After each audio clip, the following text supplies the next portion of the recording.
Ce matin de printemps était né dans la glorieuse clarté d'un soleil qui baignait de sa lumière ma salle de bain. En m'examinant dans la glace, une évidence me frappa. J'étais beau. J'étais certain et satisfait de cette beauté. Oh, je m'en doutais de par le regard des autres, de par cette sollicitude discrète et cette amabilité délicate que me vouaient les femmes. Jusqu'à leur initiative, même souvent, qui m'étonnait tant au début, avait fini par me convaincre. Mais un sentiment plus fort me saisissait et m'inquiétait aussi. J'étais beau comme jamais.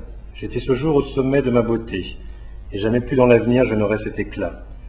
Car après ce sommet viendrait la lente dégradation, mon regard s'empâterait, ma peau se sécherait, se riderait, et ma bouche s'affaisserait, peut-être même dans un horrible rictus.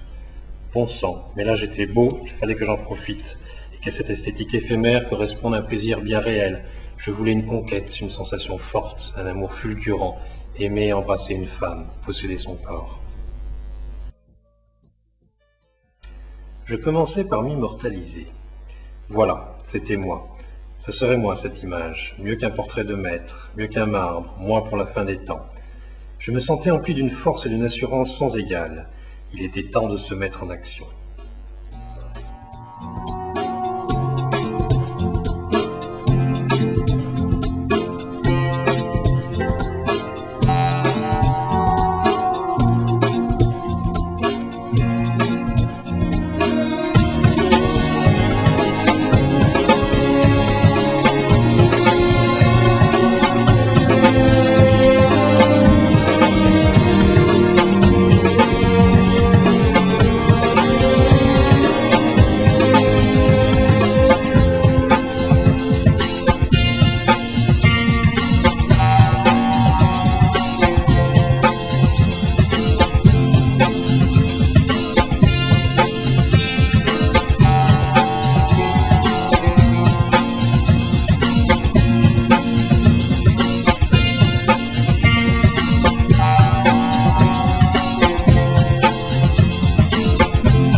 Et vous aimez la façon dont s'aime Alain et Solane? Ah, vous connaissez? Oui. Oh oui, ça se veut un beau, un grand et futur amour. Ce livre a la prétention de bâtir une cathédrale baroque de l'amour. Ah vraiment? C'est intéressant, dites-moi. Non, c'est un peu mièvre tout de même.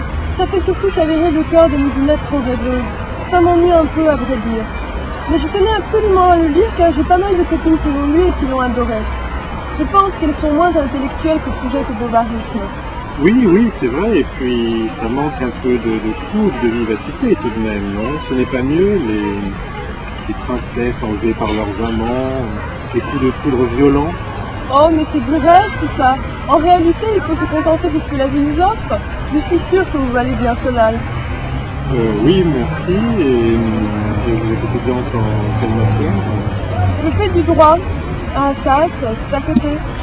Je fais un 3e cycle et je me suis spécialisée en fiscalité. C'est assez intéressant, je fais pas mal de comptabilité, je travaille avec les chiffres.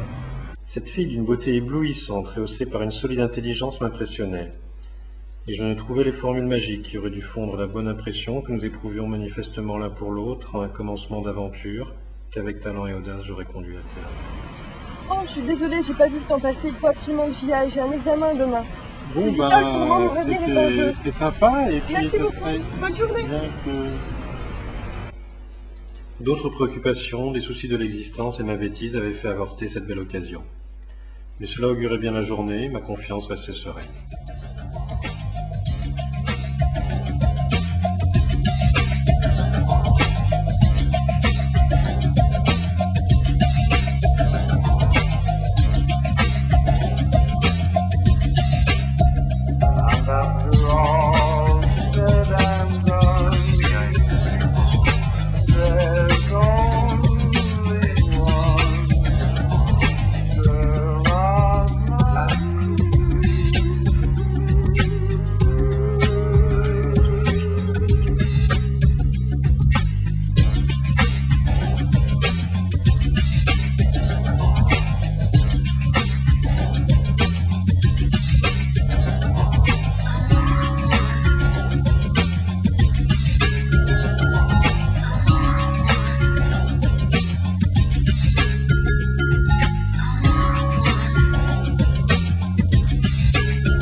J'aimais cette sensation pure, instinctive et vitale, la chasse, cette tension métaphysique de tout mon être, un désir des possibles, un enivrement inquiet.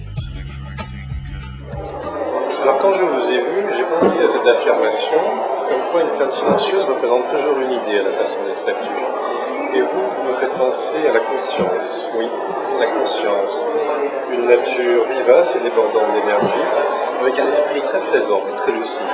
Un esprit qui ressent beaucoup, conscient de la vigueur de son corps comme de ses sentiments. C'est drôle ce que vous dites, j'ai vraiment l'impression de vivre, d'être consciente. En cela, la lecture d'un livre sur le bouddhisme m'a beaucoup apporté. Je vis chaque jour une intensité complète, sachant que compter sur le lendemain, c'est se mentir. Il faut vivre. Nous n'avons pas tant de temps que cela, n'est-ce pas? J'aime votre philosophie, elle me donne vraiment envie d'abandonner tout ce qui est sérieux pour cueillir les joies de l'existence. Et votre vitalité m'inspire la tentation que possède un fruit gorgé par un soleil d'été. Un fruit tiède et sucré. Et j'aimerais goûter la pulpe savoureuse que symbolise si bien.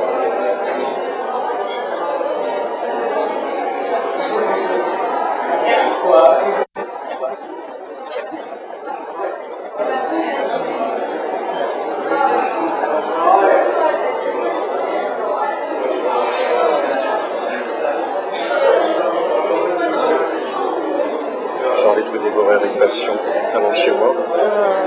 Je sais que je vous aime bien, vous êtes charmeur, mais je ne vis avec quelqu'un. Je vous appellerai. Une bonne philosophie, des dispositions naturelles exceptionnelles, et pourtant le prestige de mes baisers n'avait su vaincre la force de ses préjugés moraux. Elle restait vertueuse malgré elle, malgré ses sens et sa raison. J'en pleurais presque de dépit. Le monde me semblait mal fait, et ma journée commençait de me paraître une quête triste et désespérée.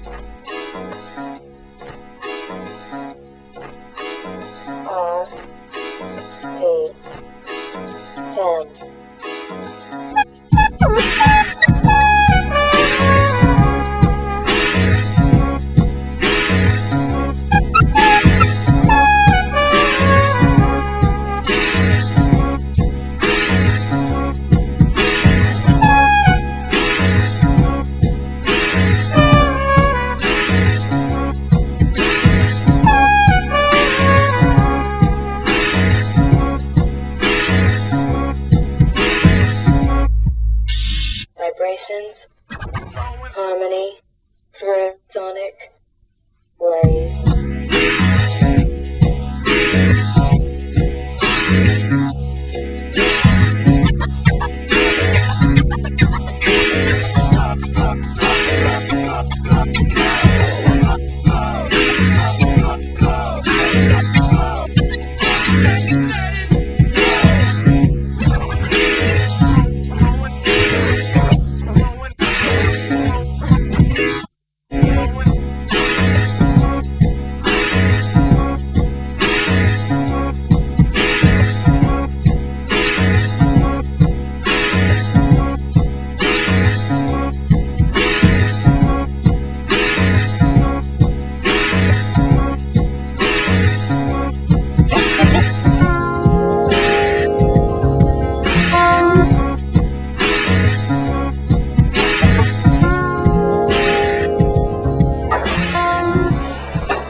Déjà là? Bah écoute, mon psy s'est cassé la jambe au ski, donc... Ça tombe bien. donc bah, j'étais venue t'attendre. Moi aussi, je suis en avance, mon rendez-vous a été annulé. C'est cool. On rentre Cette fois, les circonstances avaient joué contre moi. La rare coïncidence des désirs les plus forts n'avait pu aboutir selon nos espérances. Quand ce n'était pas les soucis des uns, la naïveté des autres, ou encore la morale, c'était les circonstances qui s'opposaient à la réalisation de ce que je voyais comme un bonheur. Et mon visage n'avait guère pesé dans tout cela.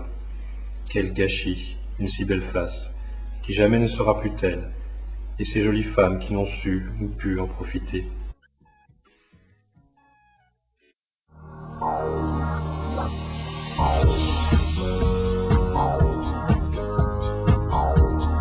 Les yeux bleus aciers de cette fille m'avaient plu.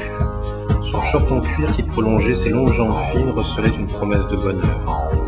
Quand j'ai commencé à l'embrasser, ses épais cheveux noirs bouclés ont bougé. La perruque lui est tombée sur les yeux. Tant pis. Ces seins qui me provoquaient derrière le t-shirt moulant n'étaient finalement qu'armature et coton. Dommage.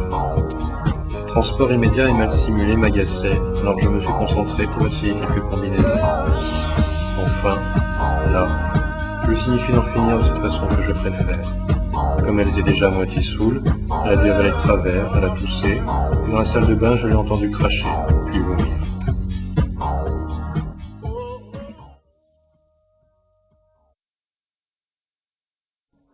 Et c'est donc à ce moment-là que vous avez, comment dire, eu ce geste de folie en quelque sorte, qui vous vaut l'appellation « l'écrivain sans visage ».